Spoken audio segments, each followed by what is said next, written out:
A church full of grace. The News Church. 우리 오늘 성경 본문의 말씀의 제목이 뭐죠? 네, 주님이 계시는 교회. 주님이 계시는 교회, 우리 교회. 네, 맞아요. 더뉴스 교회가 주님이 계시는 교회입니다. 왜냐? 세운 것도 하나님이시고 교회 이름을 주시는 그 더뉴스라는 이름도 하나님이 주신 교회. 그리고 내가 목수니까 가르쳐 줄게. 일자 못 하나도 박아본 적이 없는 그런 이런 건축에 대해서는 전혀 모르고 있는 저한테 그 두려움 가운데 있을 때도 내가 목수였잖아, 가르쳐 줄게, 나만 따라와라고 강하게 이끌어 주신 분이 주님이세요. 그래서 2달 동안 뚝딱뚝딱 해서 만든 거예요. 얼마나 멋져요. 누가 보면 아주 고급 인테리어 업자들 불러다가 한 줄 알아요. 아닙니다. 하나님이 저를 통해서 하게 하신 거예요. 그런 교회인데 하나님이 안 계실까요? 하나님이 직접 만드신 교회인데 계시죠. 자, 왜 이렇게 주님이 계시는 교회라고 타이틀을 정했느냐 하면, 오늘 우리가 본 본문 9절에 보면 요한계시록의 이 내용이 그 요한계시록을 기록할 당시에 그 사도 요한이 어떤 상황에 처해 있었는지를 우리가 오늘 본문을 통해 보면 알 수가 있어요.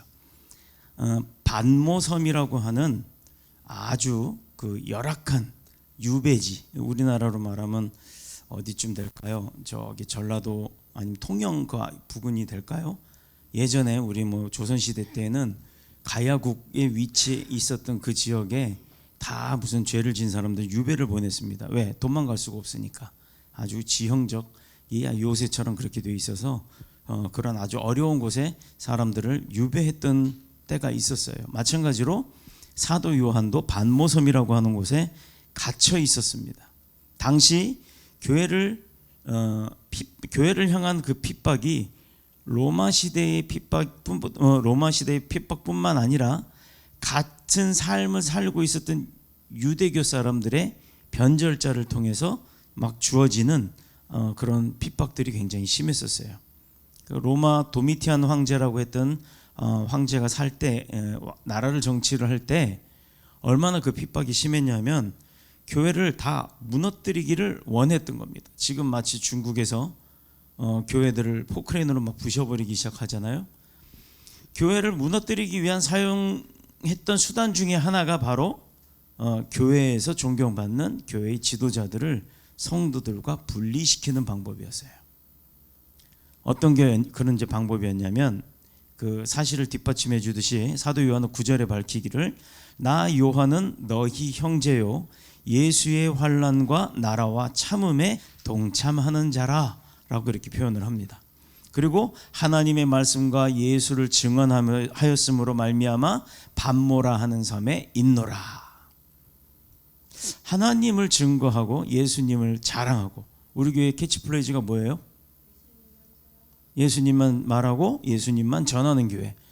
교회가 그것만 하면 되는데 그 본질적인 것을 했다고 해서 사도 요한은 어떻게 됐다고요? 유배지에 갇히게 됐습니다. 자, 결국 그 복음을 전하다가 잡혀서 외딴섬 반모라고 하는 곳에 유배를 당하게 되었는데, 그가 받은 신앙의 핍박이 어느 정도였는지는 아주 상세하게 기록을 해놓지 않았기 때문에 그 자세한 내용은 우리가 알 수가 없어도, 그가 어떠한 만큼의 고난과 고초를 겪었는지는 우리가 다 그냥 유추해서 알 수가 있습니다. 분명한 사실 한 가지는, 복음으로 인해 받는 고난 때문에 그 고난 가운데 있었던 사도 요한은 그 고난 속에서도 하나님을 만났다라는 거예요. 오히려 그 예수 그리스도로 인하여 받은 고난, 세상이 주는 그 고난 속에 어려움은 있었지만 그 안에서도 주님을 만날 수 있는 아주 특별한 하나님의 은총을 입고 있었다. 우리가 그것을 볼 수가 있죠. 첫 번째 그 이유는 뭐였냐면, 환난당한 교회와 성도들에게 소망을 주시는 분이 누구라고요? 하나님이 소망을 주겠죠. 근데 그 하나님이 주시는 소망이 어디에서 나왔다? 말씀 가운데 나왔다라는 거예요. 또 두 번째는 십자가 사건 이후에 부활 승천하신 하나님, 주님을 우리가 볼 수가 있었나요? 못 보잖아요. 이미 승천하셨으면 빠이빠이 나 간다. 나 있을 때는 잘 믿었던 얘들아, 내가 있을 때도 잘 안 믿고 의심 많았던 도마야, 잘 들어라. 나 이제 부활한 거 니네한테 손가락 다 보여주고 옆구리 보여주고 다 보여줬지. 이제 약속대로 나 하늘로 올라간다. 빠이빠이 하고 갔어요. 어떻게 가셨다고요? 제자들이 다 보는 앞에서 갔어요. 그런데 여러분 생각해 보세요. 12제자만 본 게 아니라는 거예요. 12제자 주변에는 그를 핍박하는 자, 시기하는 자, 그를 추종하는 자, 그들을 우러러보는 자, 나도 예수님의 제자가 되고 싶어하는 사람들이, 추종자들 등등등 많은 사람들이 있었는데, 대표적으로 12제자에게 확인을 시켜주고 예수님이 승천하실 때 그 모습은, 하늘로 올라가는 그 모습은 모든 사람들이 다 지켜봤다는 거예요. 그랬더니 그제서야 12제자가 어떻게 변했다? 주님의 말씀이 맞았고 그가 죽음에서 사망을 이기고 부활하셔 승천까지 하는 모습을 보고 난 이후에 그 12제자는 각각 사방으로 퍼져나가면서 뭐 했다? 복음을 증거했다. 왜? 봤냐고 사람들이 묻잖아요. 야 그거 그렇대 하면, 그렇대? 너가 봤냐? 라고 물었을 때 안 본 사람은요 확신이 없어요. 아니 뭐 그렇다던데 이러다 보면 의심 많은 사람이 세력이 더 강하거나 그 사람의 속된 말로 말빨이 세면 의심 안 하고 믿으려고 했던 사람도 거기에 휩쓸려 가게 돼 있어요. 그런데 주님께서 뭐라 그러셨어요? 나 간다 빠이빠이 하고 안녕을 구하고 가신 게 아니라 분명히 약속을 하셨습니다. 다시 올 거야. 깨어서 기도해라. 그런데 내가 갈 때 그냥 가는 게 아니라 뭘 주고 가셨다? 선물을 하나 주고 가셨어요. 내가 갈 때 있어도 잘 못 믿었던 너희들인데 내가 가고 나서 안 보이면 또 안 믿을 거 아니냐를 너무 잘 아셨던 거예요. 그래서 우리에게 가실 때 뭘 주셨다? 성령을 선물로 더해 주신 거예요. 그러니 우리가 보이지 않는 주님의 모습을 기억하고 보지 못한 주님을 믿고 하는 것은 성령의 도우심이 내 삶 가운데서 적용되고 있기 때문에, 내가 그걸 느끼고 있기 때문에, 내가 그걸 깨달았고 경험했고 알기 때문에 주님을 우리가 믿게 되는 거예요. 박해받아 유배된 일로 인해서 예수 그리스도의 모습을 다시 보게 됐다라는 것. 사도 요한은 아무도 승천하신 주님을 볼 수 없는 상황에서 주님 증거자로 핍박을 받을 때 다시 그 주님을 만날 수 있는 영광의 기회를 얻게 됐던 거예요. 이건 특혜예요, 특혜. 요즘 그런 특혜 받으면 잡혀가죠. 그 사람만 특혜 줘 하고 아마 예수님도 고발하는 세상이 될 거예요. 예수님과 사도 요한의 관계는 그만큼 다른 제자 11명의 제자와는 다르다 이 말입니다. 왜 그 많은 제자들이 있었음에도 불구하고 사도 요한을 통해서 계시를 하시고 요한계시록을 작성하게 하셨을까? 그거 한번 생각해 보셨나요? 그 많던 제자들, 주님 대신 내가 죽을 거예요 라고 했던 베드로까지도 배제해두고 사도 요한을 사용하신 이유가 뭘까요? 그 12제자들 중에 왜 그를 그렇게 사랑하셨을까요? 여러분, 많은 제자들이 서열이 나눠져 있었죠. 은근히 알게 모르게. 그 중에 예수님의 오른팔 하면 베드로, 왼팔 하면 마태였어요. 그렇죠? 그런데 오른팔 왼팔 다 배제해놓고 요한을 사용하신 이유가 뭘까? 하나님은요, 하나님의 계획대로 쓰신다는 거예요. 내가 아무리 내 생각대로 그 쓰임을 받기를 원한다 하더라도 하나님이 보시기에, 주님이 보시기에 합당치 않으면 사용하지 않는다라는 겁니다. 그렇기에 지금 내가 선택되지 않았다고 해서 주님이 쓰시지 않는 제목이 아니다라는 거예요. 언제고 주님이 원하실 때 나를 쓰실 거다. 그래서 나는 항상 뭐 해야 된다? 준비해야 된다라는 거예요. 언제고 스탠바이, 오케이, 너 가 했는데 신발도 없는데요, 옷도 안 입었는데요. 그럼 됐어, 너 가 하고 바꿔 쓰는 거예요. 우리가 전쟁 군대 갔다 오신 분들 알잖아요. 군화 안 벗고 옷 안 벗고 자는 사람들이 무슨 사람들이에요? 5분 대기죠. 네, 그 사람들은 돌아가면서 그렇게 맡은 바 책임을 지려고 그래요. 신발 신고 자요. 그러다 찡 하면 그냥 그 길로 총만 들고 뛰어나가는 겁니다. 그럼 홀딱 벗고 자는 사람은 옷 입고 총 들고 막 정신 차리는 동안에 걸리는 2, 3분보다 먼저 가서 5분 안에 출동 준비를 끝내기 때문에 그렇게 준비된 자들이 쓰임 받는 거예요. 뭐 남자분들만 아시는 이야기라서 죄송한데, 주님이 가장 가까이 하던 3명의 제자 중에 한 사람이 사도 요한인데, 만찬석상에서 주님의 품에 우리 그 있잖아요, 최후의 만찬, 그 그림을 가만히 보면 오른쪽이 베드로가 아니에요. 거기서 이렇게 기대고 있는 사람이 있어요. 그 사람이 사도 요한이에요. 그런 만찬석상에서도 주님을 감히 기대고 앉아 있을 정도의 친분이라 그러면 이건 대단한 거죠. 그죠? 주님이 십자가에 못 박히실 때 마지막까지 그 십자가 밑에 앉아서 지켜본 사람이 누구예요? 사도 요한이에요. 주님이 그 사도 요한을 내려다보고 마지막에 뭘 부탁했습니까? 요한아, 내 어머니를 네 어머니로 삼아라. 이렇게 부탁을 한 사람도 사도 요한이에요. 자, 첫 번째가 예수님과 기대서 밥 먹은 사람, 두 번째가 예수님 돌아가실 때 끝까지 자리를 지켜 의리를 지킨 사람, 그 의리 지킨 사람한테 명령하면서 어머니를 부탁한 사람, 이 세 사람의 조건을 가진 사람이 바로 사도 요한이에요. 즉 배신하지 않았고, 항상 주님과 동행했고, 항상 주님을 따랐고, 이런 사람을 주님은 쓰신다는 겁니다. 그런데 반모섬에 갇혀있는 이 사도 요한을 놀라게 했던 사건이 하나 있죠. 사도 요한이 어떤 음성을 탁 듣게 되는데 몸을 돌이켜서 놀래서 딱 돌아봅니다. 저도 그런 경험이 있었어요. 기도하다가 놀래서 딱 돌아봤는데 아무도 없는데 소리는 계속 들려요. 자, 그 눈앞에 나타난 분이 바로 누구였다? 예수 그리스도였다. 승천해서 이제는 다시는 주님 못 만날 거야 라고 했던 제자들이 각각의 자기 위치에 가서 열심히 증거하고 있는데, 사도 요한은 그것 때문에 잡혀와 있단 말이에요.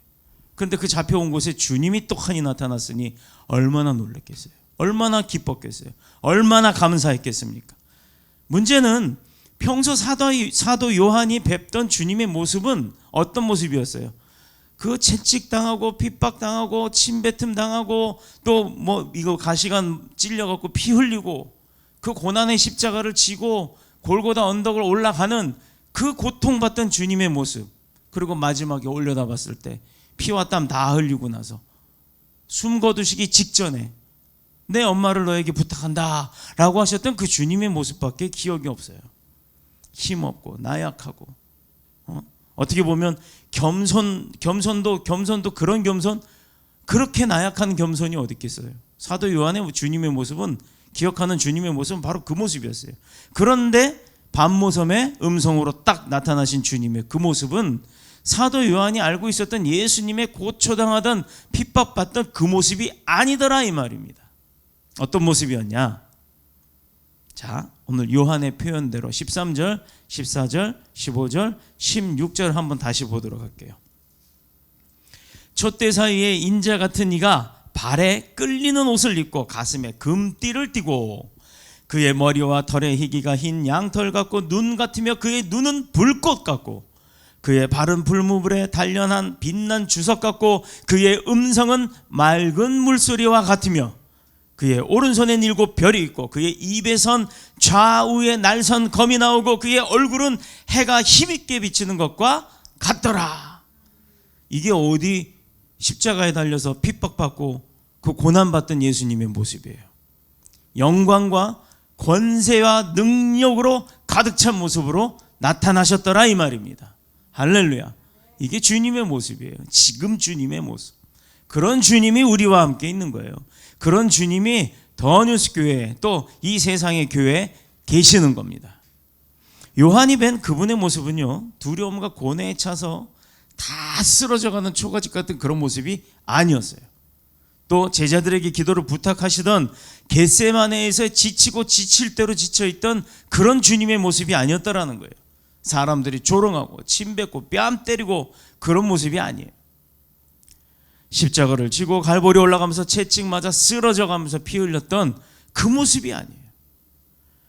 다시 보게 된 그분의 모습은 영광과 위엄으로서 충만한 하나님의 모습을 회복하신 대로 오셨더라 이 말입니다. 사망과 죄를 이기시고 이제는 뭐하러 오셨다? 심판을 앞두고 계시는 그런 당당한 심판자의 모습으로 다시 오시게 된 거예요. 그런 모습을 사도 요한이 봤어요. 야, 이러니 여러분, 그런 주님이 여러분 앞에 딱 나타나서 얘야 이러면 어떠시겠어요? 거기서 당당하게 서서 쳐다보는 것도 멍해져 버릴 겁니다. 순간적으로 멍하고 있을 거예요. 그러다가 주님이시구나를 깨닫게 되면 우리 너도나도 할 것 없이 그런 위험이 많으신 모습으로 나타나신 주님의 모습을 보게 되면 우리 누구도 할 것 없이 그냥 그 발 앞에 엎드릴 수밖에 없을 겁니다. 자, 이 광경을 보게 된 요한도 그렇게 엎드려져서 죽은 자처럼 되었다 기록되어 있죠. 사람의 육안으로는 볼 수도 없는 모습을 보고 말았던 거예요. 우리 신앙 고백의 대상이죠. 또 지금도 우리 가운데 성령으로 역사하시는 주님의 모습을 우리는 우리의 기분에 따라서 어떨 때는 주님이 힘들어하는 모습만 보이고 어떨 땐 주님이 내 기도도 들어주시지 않는 모습으로 보고 하는 등등으로 주님의 모습을 내 기분에 따라 오해할 때가 많습니다. 그러나 요한이 다시 뵙게 된 주님의 그 모습은 마구간에서 태어나셨다가 십자가에 피 흘려 죽으셨던 모습이 아니라 전능하고 거룩하고 열방을 위엄으로써 통치할 수 있는 하나님의 모습 그대로를 다시 회복해 갖고 오셨더라 이 말이에요. 자, 우리가 따라가는 분, 믿고 따라가는 분이 뭘 하신 분이에요? 죽음을 이기신 분이에요. 모든 죽음의 고통과 저주와 어둠의 세력들을 이기고 영원히 승리하신 모습을 보여주시는 영광의 하나님의 모습인 줄로 믿습니다. 우리가 그가 우리의 삶을 진리로 생명으로 이 생명을 더욱더 풍성히 누리도록 우리에게 축복하시는 거예요. 누구에게? 주님 앞에 나온 자들에게. 더욱 중요한 건요, 지금 방송으로 보면서 이렇게 누워있는 사람들은 벌떡 일어나세요. 빨리. 누워가지고 그렇게 예배드리는 거 아니거든요. 자꾸 이런 마음을 주시는 이유가 누군가가 그렇게 보고 있는 것 같아. 찔릴 수도 있겠죠. 찔리면 벌떡 일어나요. 세수 안 했으면 빨리 세수하고 와서 정신 바짝 차리고 예배드려요. 이게 요즘의 병폐예요. 집에서 방송으로 예배드리라고 했더니 서면 앉고 싶고 앉으면 눕고 싶고 누우면 자고 싶다고 한 번 두 번 그러다가 나중에는 예배도 안 드리고 여기 다 조회하면 나오더라고. 몇 사람이 며칠 몇 시에 누가 봤다는 거 다 나와요.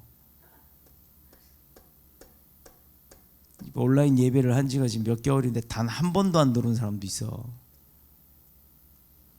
하나님한테 혼나지 말고 빨리빨리 순종해요. 그거 2시간 앉아 있는 게 그렇게 어려워요. 자, 각설하고 또 갑니다. 더욱 중요한 거는 뭐냐? 그냥 그 모습을 보는 것만으로 만족하는 게 아니었어요. 주님이 지금 어디에 계시느냐, 주님이 어디에 계시느냐 하는 게 중요한 거예요.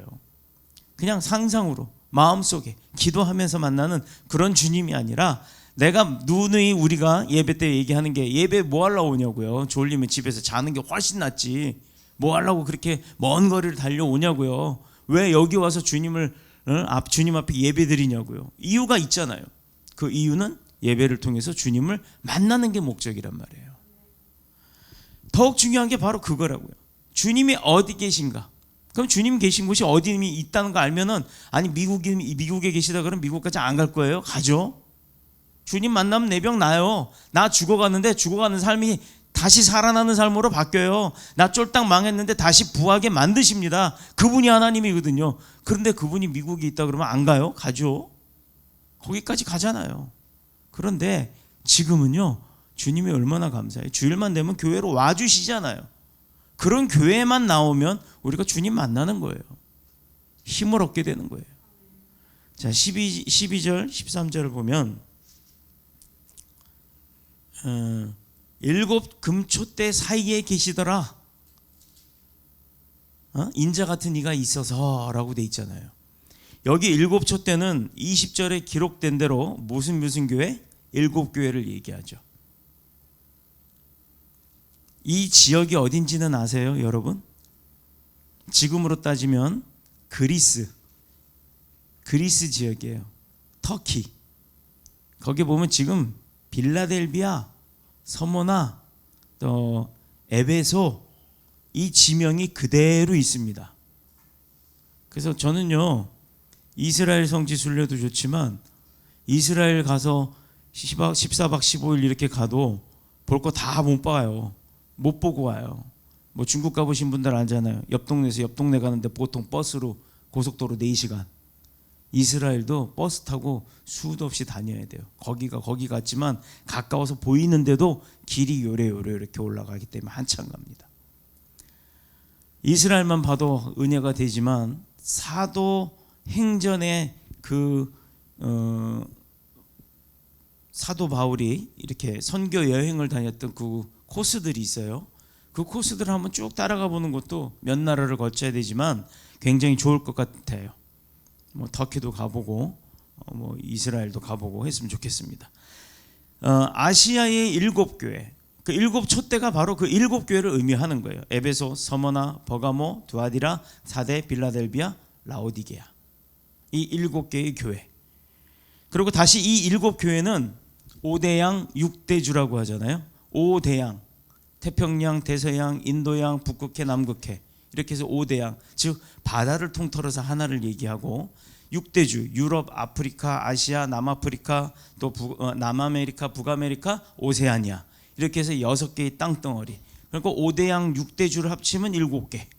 그래서 이 7교회는 바로 이 지구상에 있는 모든 땅과 바다를 통틀어 이야기하는 겁니다. 의미하는 거예요. 이것은 부활의 주님께서 자신의 생명을 주고 산 모든 교회, 이 땅에 존재하는 모든 예배하는 곳이 다 주님의 것이라는 것을 증명하는 거예요. 즉 그 안에 건물들도 있겠지만 건물은 교회가 아니라 예배당이라 그랬잖아요. 그 안에 예배를 드리는 한 사람 한 사람 한 사람의 지체가 교회라고 했죠. 왜? 그 안에 주님을 모시고 사니까. 그런데 내 몸을 더럽게 하고 살 수 있겠냐 이거죠. 아무리 세상의 권세와 핍박자들이 압박을 한다고 해서 포크레인으로 교회 건물을 부신다고 해서, 아니 교회들이 모여서 예배할 곳이 없겠습니까? 우리나라도요, 초기에는 건물 없었어요. 언제부터 건물이 교회로 둔갑을 했는지 몰라. 우리나라도요, 예전에는 천막 치고도 하고 그랬어요. 비 피하려고. 그런데도 은혜 많았어요. 그런데도 엄청난 부흥이 있었습니다. 지금 몇백억 몇천억씩 들여서 건물 안만 져봐요. 부흥되나? 빚더미 앉아고 경매나 당하지. 건물에 치중하지 맙시다.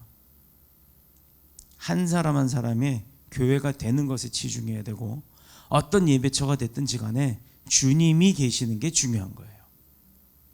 주님이 붙들고 지키시며 함께 하시는 교회를 그 세력들은 그래서 건들지 못하는 거예요. 아무리 건물을 뭐 어쩌고 저쩌고 뭐 예배당 예배하는 거 막아놓고 뭐 폐쇄하고 아무리 그래도 예배할 사람들은 다 예배하거든요. 그 안에 주님이 계시면 그게 교회입니다. 지진이 온 땅을 흔들고 사람들이 바벨탑을 쌓아서 막 흔들어 제낀다 하더라도 주님이 말씀하셨죠. 뭐라고? 마태복음 16장 18절.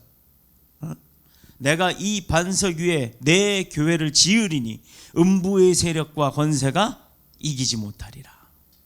이 말씀은 제가요, 교회 설립 예배 때 가서 사회 볼 때 예배 시초에 꼭 하는, 묵도할 때 하는 말씀이에요. 사탄의 세력은 이렇기 때문에 교회를 이길 수가 없어요. 하나님이 반석 위에 세우신 교회에 어떻게 사탄들이 이길 수 있겠냐고요. 그러니 여러분들이 반석 위에 굳건히 있으셔야 합니다. 당시 로마 시대 때 도미티안 황제의 교회 그 핍박이 얼마나 심했었냐면, 사람들 중에서 오죽하면 그 믿음의 사람들이 야, 이젠 주님이 우리 교회를 잊어버렸나 봐 라고 할 정도로 그 핍박을 엄청나게 강하게 하니까 교인들이 힘들어했던 거예요. 자, 오늘 본문에 주의 날이라고 하는 그 날은, 이제 여기 참 논란들이 많았어요. 우리 달력 하나 여기다 좀 걸어주세요. 그 안식 후 첫날이 주일이란 말이에요. 근데 안식이 며칠이에요? 첫째 날, 태초에 첫째 날에 뭐 하셨어요? 빛과 어둠을 나누시고, 둘째 날에, 셋째 날에, 다섯째 날에, 여섯째 날에, 일곱째 날에 쭉 창세기 보면 하나님이 하신 일이 있죠. 사람 며칠 날 만들었어요? 6일, 여섯째 날. 그리고 7일 날, 일곱 번째 날 쉬셨죠. 그래서 우리가 일곱 번째 날을 주일 삼아서 주의 날, 주일 해갖고 주님과 함께 하는 날로 정한 겁니다. 근데 그 주일을 세상이 주님과 함께 못하게 해요. 뭐 때문에? 보이지 않는 코로나 때문에.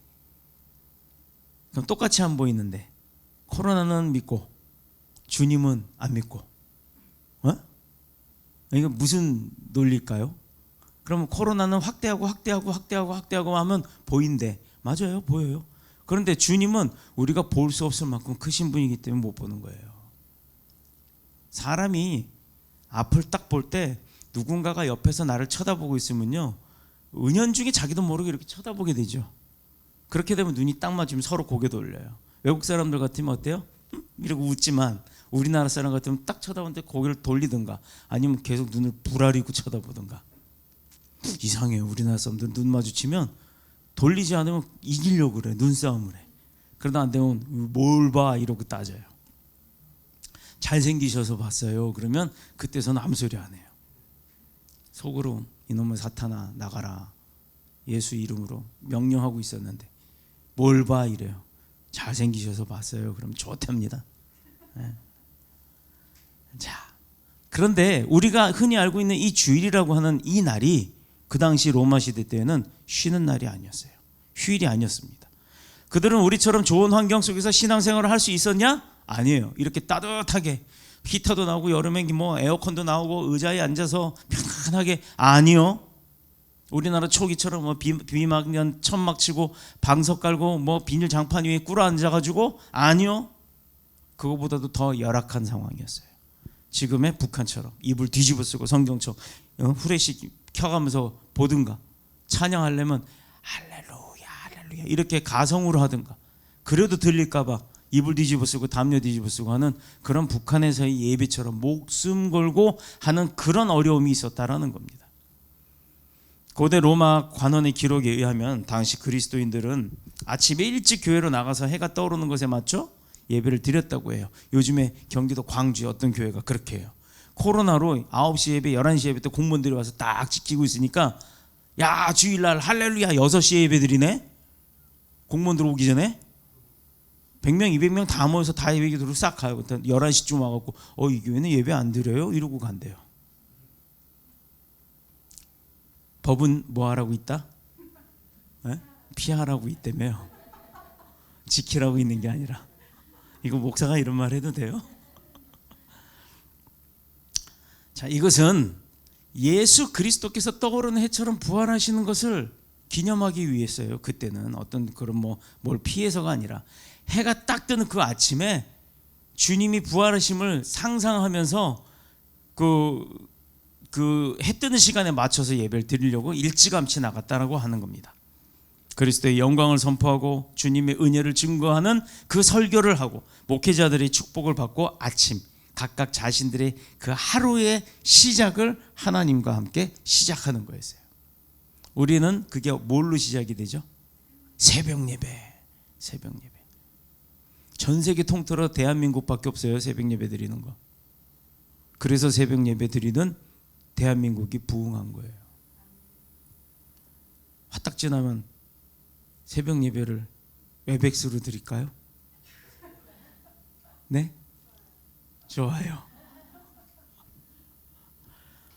목회자들이 축복을 해준다는 것은 목사의 능력이 아니잖아요. 하나님의 능력이 가는 겁니다.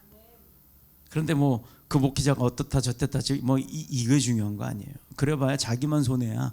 자기만 축복 못 받아. 다 받는 축복을 본인만 못 받는다는 걸 모르면 안 되죠. 축복을 받는다는 걸 알면 어디 가서든 다 받아들이려고 할 거예요. 그게 만약에 목회자가 축복이 아니라 목회자가 5만 원 준다 이러면 다 올 거예요. 아니 50만 원쯤이라고 얘기해야 될까? 축복할 때마다 한 사람당 500만 원씩 준다 그래봐요. 머리 여기 미어 터질 겁니다. 그런데 그 목회자가 어떻다 저떻다 뭐 이렇다고 하면서 자기는 거기 안 가라고 하지만 뒤돌아서 가지고 저 500만 원 나도 가면 받을 수 있었을 텐데 얼마나 끙끙거릴 거예요. 돈으로 따지면.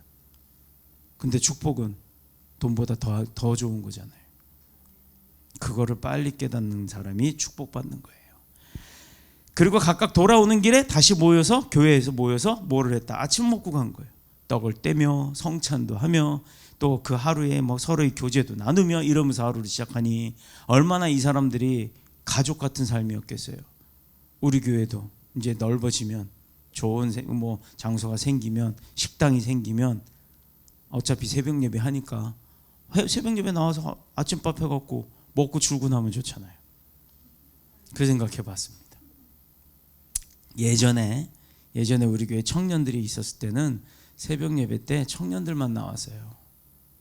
새벽 예배 때 담임 목사 혼자 예배 드리다가 둘이 드리다가 청년이 하나 왔다가 가더니 그 다음부터 계속 청년이 왔다 갔다 하더라고요. 그 청년이 아침 먹고 직장을 나가야 되는데 맨날 굶고 가는 것 같아서 족에다 빵을 하나 싹 갖다 놨더니 기도를 이제 한참 하고 나서 보면 빵이 맨날 없어져요. 먹고 갔다는 얘기잖아요. 근데 그때 느낀 거예요. 새벽 예배 때 아침밥을 주면 얼마나 좋을까. 아멘들을 안 하시네. 우리 교회도 그렇게 될 줄로 믿습니다. 주님이 들으셨으니까. 우리는 주일 아침에 피곤하다고 일어나지 못할 때가 있죠. 늦게 일어날 때가 있어요. 근데 그 모습도 얼마나 귀합니까? 일어나잖아요. 일어나고 있는데 옆에서 뭐라고 하면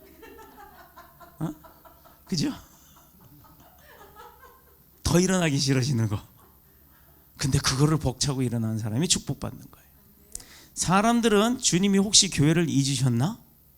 아니 이렇게 우리가 어려움을 당하는데도 그 어려움을 해결해 주지 않으시네? 성도들이 당하는 핍박을 잊으셨나? 이러고 그 로마 시대 때 교인들이 걱정을 했습니다. 교회 가운데 계시는 주님의 모습을 본 요한 한 사람만 저 사람들 왜 저렇게 어리석은 생각들을 하지? 라고 말했으면 큰일 났죠. 말 안 하고 혼자 끙끙 앓았대요. 이게 얼마나 부질없는 생각인가? 그런 생각을 왜 하지? 하나님이 계시는데 왜 하지? 라고 사도 요한만 그 생각을 했던 거예요. 자, 어미가 낳은 자식을 잃어버린다 해도요, 우리 주님은 교회를 잊어버리지 않으세요. 왜? 교회를 만드셨잖아요. 교회를 세우셨잖아요. 교회를 이끌어 가시잖아요. 교회 안에서 말씀하시잖아요. 항상 계시다 보니까 주님이 계시는지 안 계시는지를 못 느끼는 거예요. 그러면 그 문제는 누구한테 있어요? 나한테 있는 거지 주님한테 있는 게 아니란 말이에요. 사도 요한은 그걸 본 겁니다. 우리 주님은 교회를 잊지 않으시고 고난당하는 성도를 떠나지 않아요. 주님은 항상 그 자리에 있어요. 그런데 사람들이 왔다 갔다 하는 겁니다. 함께 우리 고난 중에 계시는 주님이에요. 우리가 생각을 바꿔야 될 필요성이 있어요. 내가 지금 아픈데 왜 내 병을 안 낫게 해주시나? 이건요, 주님이 나 죽을 수 있었는데 주님이 계심으로 그만큼 많이는 아니지만 조금이라도 덜 아픈 거였다는 거예요. 그걸 우리가 놓치고 산다는 거죠. 쫄딱 망했는데 집도 날아가고 다 날아가야 되는데 그나마 집은 하나 남았어요. 주님이 계시니까 그나마 그 집도 보존을 한 겁니다. 그럼 또 여기서 이런 생각하는 사람이 있어. 그러면 애초에 망하지 않게 해야지. 왜 망하게 해? 근데 잘 생각해 보면 망하는 건 내가 망한 거지 주님이 망하게 하신 게 아니라는 거예요. 우리가 그걸 놓치고 살아요. 모든 걸 내 기준으로 이야기를 하니까. 주님 위주로 주님 기준으로 이야기를 하다 보면 내가 얼마나 잘못했는지를 깨닫게 되는 겁니다. 주님은 지금도 우리 가운데 계시면서 교회의 연약한 부분을 붙잡고 계시고 또 말씀과 성령으로 우리를 양육하시는 거예요. 그리고 영적 전투장에서 우리가 승리할 수 있도록 어느 날은 훈련이 끝나면 군화 주고, 군화 신고 뛰었을 때 100m 10초를 못 뛰고 20초에 막 뛰던 사람 맨날 뛰라고 훈련시켜놨더니 이제는 군화만 신어도 막 100m를 10초대로 막 날아다니네. 그랬더니 야, 그러면 너 잘 달리니까 이제 배낭도 매라 하고 배낭을 하나 던져주고, 그 배낭 20kg짜리 40kg짜리 군장을 메고도 막 뛰는데 총알을 피해갈 만큼 막 뛸 수 있는 능력이 생기니 그래 이제는 너한테 소총도 하나 주고 그 소총 들고도 잘 뛰어요. 자기 몸무게를 지고 뛰는데도 잘 뛰어요. 그러고 났더니 그래 그 소총 내려주고 이번에는 기관단총을 가져가라 라고 이렇게 명령하시는 분이 하나님이에요. 살리려고 하는 게 하나님이지 죽이려고 하는 게 하나님이 아니라는 것, 우리는 그거를 잊지 말아야 합니다.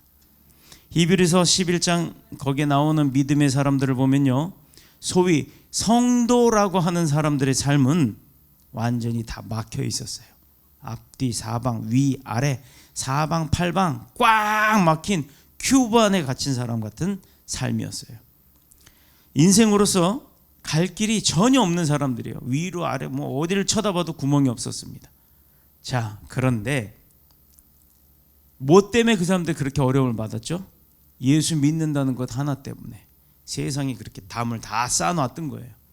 그래서 일부는 믿음을 버리고 그 큐브라고 하는 갇혀있던 곳에서 빠져나가기 시작했어요. 야, 세라 세라, 세라 세라 세라. 그렇게 신나게 세상으로 가가지고 흔들어대고 살았습니다. 그러나 대부분의 사람들은요, 도리어 히브리서 10장 22절에 온전한 믿음으로 하나님 앞에 나아갔다 라고 기록이 되어 있어요. 자, 왜 그런 어려움 가운데서도 하나님을 바라볼 수밖에 없느냐? 믿음의 길이라는 건 어렵다고 해서 뒤로 가는 게 아니거든요. 믿음의 자동차는요, 후진기어가 없어요. 그냥 전진기어만 있습니다. 어려울수록 나아가고 힘들수록 피곤할수록 더욱 힘을 내서 주님 앞으로 나아가는 것, 그게 믿음의 길이에요. 코로나 때문에 어렵다고 무섭다고. 근데 따져볼까요? 오늘도 뭐 무슨 교회가 어쩌고, 어디 무슨 지방의 교회가 어쩌고, 광주에 어디가 어쩌고, 종교 집단이 어쩌고, 뭐 무슨 수련회장이 어쩌고, 몇 명 50명 막 이렇게 막 생겼대요. 그리고 뭐 IM인가 뭐 어딘가 거기가 80몇 명이래요. 그런데 방송이나 신문에서는 그렇게 떠들어대지요. 그런데 통계청이 아니죠. 그 뭐예요? 그 코로나 그 확진자 명단 나오는 거, 거기 들어가 보면 무슨 정육점인가요? 뭐 정육센터? 거기도 50몇 명. 또 어디 뭐 다른 어디 뭐 정비하는 뭐 어디 거기도 50몇 명. 아니 다 비슷하잖아요. 걸리는 데는 다 50몇 명, 60몇 명, 80몇 명 다 나와요. 근데 왜 유독 방송은 교회만 갖고 얘기를 하는지. 포크레인으로 부셔도 안 부서지는 게 뭐다? 교회다.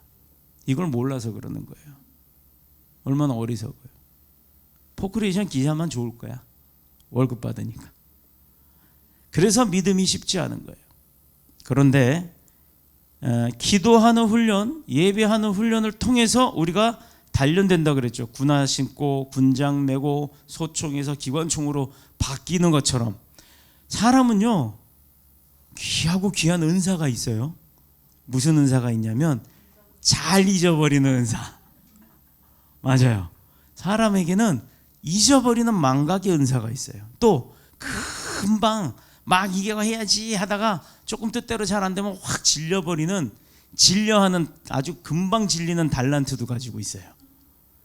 이 은사와 달란트를 통해서 나온 말이 작심삼일이란 말이 있죠. 그런데 요즘은요, 작심삼일 아니래요. 작심 3시간. 3시간만 가만히 앉아 있어봐 하면 그걸 못해갖고 확 난리가 나요. 시대가 변하고 환경이 편리해짐에 따라 몸은 점점 약해지고 있다는 것. 우리 그 공항 가보면 외국인들이 와가지고 놀래잖아요. 제가 미국 디트로이트를 갔을 때도 디트로이트 공항 그 넓은데도 어디에 이거 컨베어 벨트라 그래요? 뭐예요? 그 서 있으면 쭉 가는 거. 네, 그러니까 이건 올라가는 거고. 그 있잖아요. 우리 인천공항 가면 쭉 가는 거 있잖아요. 그걸 뭐라 그런지 모르겠는데 좌우지간 그 자동길. 네? 그게 어느 나라 가도 없어요. 우리나라 가면 있지. 그러니까 외국인들이 와서 보면 한국 놀래는 거예요. 그거 재밌다고 쭉 갔다 되돌아와서 또 타는 사람도 봤어. 오히려 그걸 또 거꾸로 가는 사람도 봤어요. 그런데 이렇게 환경이 편리해지고 좋아지다 보면 우리는 뭐예요? 몸은 걷지 않으니까 나약해지는 거예요. 그렇죠? 많이 걸으셔야 돼. 안 걸으면 어떻게 돼요? 자꾸 넘어져요. 다리가 부실하면. 사람들이 각오와 인내심의 유효 기간이 점점 더 짧아진다는 거예요. 예전엔 그나마 3일 가던 게 이젠 3시간 간다는 거죠. 나중엔 못 참는다는 거예요. 요즘 코로나 때문에 스트레스 받는 사람들이 뭐 해요? 한 번도 못 참고 주먹질하고 한 번도 못 참고 칼질하는 거예요. 그저 편한 것을 추구하고 원하기 때문이랍니다. 그래서 그런 세상 속의 삶 속에 우리가 그런 세상을 이기고 살려면 똑같이 편리하려고 하면 될까요? 안 되는 거예요. 똑같이 세상 사람들과 똑같이 살면 우리가 그 사람들하고 똑같아지지 그 사람들을 다스리거나 이기거나 이끌어낼 수가 없다라는 겁니다. 그래서 그만큼의 훈련은 필수라는 거예요. 교회 안에서, 믿음 안에서의 훈련은. 이 훈련이 바로 기도 생활, 예배 생활, 그리고 믿음 생활이라고 하는 거예요. 대한민국에서 많은 것이 없어졌는데 대표적인 것 2가지. 백의 민족이란 말 없어졌죠. 요즘은 다 다문화 이런 말이 생겼지. 백의 민족이라고 우리 순수 혈통을 얘기하지 않아요. 지금은. 요즘은 이제 학교만 가도 어느 학교를 가도 아이들 중에 5, 6명은 그 혼혈 아이들이 있죠. 다문화 가족 아이들이 있습니다. 또 하나 없어진 게 있어요. 몇 년 전에 히트했던 방송 돌이켜라 1988인가? 1988? 응답하라 1988. 얼마나 그리웠으면 그게 드라마로 나왔는데 그게 시청률 45%대를 이제 했다고 그러더라고요. 얼마나 재밌어요? 재밌죠. 저도 그거 봤어요. 근데 거기에서 아주 인상적인 장면 나와요. 남편이 왔는데 밥이 없네. 옆집에 쫓아갑니다. 누구 엄마 나 우리 밥 좀. 그랬더니 밥을 한 공기째 뚜껑 덮은 거 그대로 그걸 구워줘요. 그럼 그걸 들고 와서 남편 밥을 먹여요. 그리고 다음 날은 옥수수를 이만큼 광주리로 갖고 가서 이렇게 평상이라 그러나 그 앞에 앉아갖고 둘이 먹는데 한 사람, 2사람, 온 동네 사람들이 다 모여서 뜯어 먹고 앉았어요. 자, 이게 예전에 우리가 살던 모습이에요. 요즘에 없어졌죠. 이웃사촌.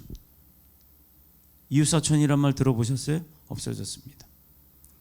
요즘 아이들한테 이웃사촌 하면 그게 몇 촌이에요? 누구의 아들이에요? 이렇게 물어봐요. 몰라요. 어느샌가 없어졌습니다. 저는요, 이 좁은 땅덩어리에 많은 사람들이 몰려 살려고 하다 보니까 아파트라는 걸 짓고 그렇게 아파트 생활을 하다 보니까 그 아파트가 문화가 생기면서 이웃사촌이 없어졌다고 봅니다. 생활은 편리하죠. 그러나 마음은 불편한 거예요. 그게 아파트 문화예요. 아파트에 살아온 사람들은 다 알잖아요. 옆집과 앞집과 또 심지어 뒷집까지 소통하면서 살던 시대가 가고 바로 옆집, 예전에는 그나마 그래도 한 줄에 쭉 있고 집들이 짜자자작 있었잖아요. 요즘은 그것도 싫대. 엘리베이터를 딱 2집만 써. 그죠? 요즘 다 그렇게 돼 있잖아요. 그런데 요즘에 그렇게 조용하게 살기를 원하는 아파트일수록 뭐가 심해요? 이거 난리 나죠? 위아래 때. 4천만 원씩 들여서 집을 다시 고치고 별짓을 다 해도 아랫집이 위에서 울린다, 아랫집에서 울린다, 스피커를 천정에다 달아놓고 막 싸우대. 여기 요즘이에요. 층간소음 그것뿐이에요. 여기 또 아주 2분은 심각하게 느끼시는 주차 시비. 그 백일동 주차 엄청나죠? 주차 시비로 다툼이 일삼는 게 바로 요즘 아파트의 삶이에요. 또 지극히 개인주의적으로 변한 그 바뀐 우리의 삶의 모습이 요즘의 모습입니다. 몸은 편해요. 그런데 마음은 불편한 거예요. 이런 개인주의적 삶을 하나님이 만드셨을까요? 하나님이 기뻐하실까요? 사탄이 기뻐할까요? 우리가 그걸 잘 판단해 보면 압니다. 그런데 여러분 잘 생각해 보세요. 아파트보다 좋은 집이 있죠. 마당이 있고 동물을 키울 수가 있고 이웃들과 바베큐까지도 막 마음대로 아무 때나 초청해서 그 바베큐도 먹을 수 있는 마당이 있는 잔디밭이 있는 그런 집을 전원주택이라고들 얘기합니다. 사람들이 여유가 있고 또 시간이 생기는 노년의 삶이 되면 누구나가 다 그런 집에 가서 살려고 하는 걸 선호해요. 사람은 제 아무리 잘났고 제 아무리 힘이 있어도 다 때가 되면 자연을 그리워하는 게 순리더라고요. 그렇죠? 자연으로 돌아가고 싶어 한다는 거예요. 왜일까? 왜 자연으로 돌아가기를 원할까? 또 왜 자연을 누리면서 사는 삶이 풍요롭다고 생각을 할까? 평안하다고 생각을 할까? 우리 교회가요, 분위기가 좋은 이유가 뭔지 아세요? 첫 번째 하나님이 있고, 두 번째 아름다운 사람들이 있고, 세 번째 좋은 사람들이 있고, 네 번째 충성스러운 사람들이 있고, 다섯 번째 다 가족 같고, 거기에 마지막 이런 나무들이 데코가 돼 있어서 그래요. 그래서 분위기가 따스하게 느껴지는 겁니다. 자연적. 그리고 이거 옆에 붙인 거 다 비닐 같지만 저거 되게 비싼 거 샀어요. 일부러. 자연 친화적 뭐 그런 거. 저 뮤코 벽지라고 하는 것도요. 조만큼이 얼마였죠? 그 애들이 그때 환물한 건데 30만 원이 넘는 거예요. 저 벽지, 저 벽이. 그 아이들이 용돈, 세뱃돈 받은 거 자매 둘하고 사내 아이 하나가 그 헌금해 갖고 산 거예요. 자기들이 샀어요. 그 꼬맹이들 엄마 아빠가 전도사라서 이제 교회를 떠나긴 했지만 분명히 축복받을 겁니다. 그 아이들은. 이게 바로 왜 그렇게 자연화하고 싶어 하느냐? 이게 바로 태초에 하나님이 창조하신 원리가 있기 때문이에요. 이게 내가 그거를 뭐 알고 그래요? 본능적이라고 얘기를 하지만 그 본능이 바로 내가 무지에서 생겨난 본능, 또 알면서 생겨난 본능은 다 같다라는 거예요. 사람은 누구나 같다라는 거예요. 하나님이 창조하신 그 창조의 원리가 있었기 때문에 에덴 동산을 다 이쁘게 만들어 놓고 사람에게 뭐라고? 네가 다스려라. 그때 죄는 우리가 져서 쫓겨났잖아요. 그러니 하나님 배척하지 말고 하나님 앞에 나오는 삶을 위해서 우리가 최선의 노력을 하는 게 지혜 있는 거예요. 하나님이 지으신 원리대로 살아가는 게 행복하는 거예요. 지금 처해 있는 삶이 때로는 힘들고 어렵고 핍박 속에 있다 할지라도 일단 믿음 앞에 내가 나왔으니 그 믿음을 최대한 잘 지켜나가는 게 우리의 삶의 모습이 돼야 되는 겁니다.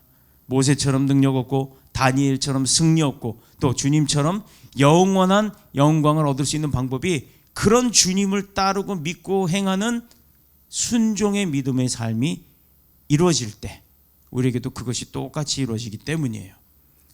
지상에 천문학적인 많은 문화재들이 있지만 이 지상에 몸된 교회를 다른 곳에 그런 것에 비교할 수가 없는 거예요. 물론 교회가 멋지고 휘황찬란하고 멋있게 지어놨다고 해갖고 그걸 사람들은 잘 졌다 어쨌다 그걸 부러워할 수도 있습니다. 근데 솔직히 저는 안 부러워요. 제가 봤거든요. 큰 교회 갔는데 주님이 안 계셔. 목사님도 안 계셔. 성도도 없어. 그러면 뭐합니까? 그런 건물이 그냥 빚더미에 앉아 있는 것밖에 없죠. 저는요, 우리 교회 정관에 분명히 그 이야기가 있어요. 300가정 이상 키우지 않아요. 우리 교회에는 정원은 딱 300가정이면 끝이에요. 문 닫습니다. 더 이상 오면 그냥 예배만 드리고 가게 하지 등록시키지 않아요. 왜 그럴 것이냐? 그 이상 늘어난다면 부교육자들을 띄어서 분리시킬 거예요. 교회 키워봤자 좋을 게 하나도 없어요. 싸움만 해요. 우리 교회는 싸움이 없는 교회입니다. 왜? 장로님도 싸움하면 죄다 죽을 각오하고 담임 목사하고 짐 싸들고 기도원 들어갈 거예요. 금식하면서 응답 받기 전에는 내려오지 않을 겁니다. 아예 선포를 그렇게 정관에 해놨어요. 그렇기 때문에 우리 교회가 하나님이 한번 지켜보시는 교회 같아요.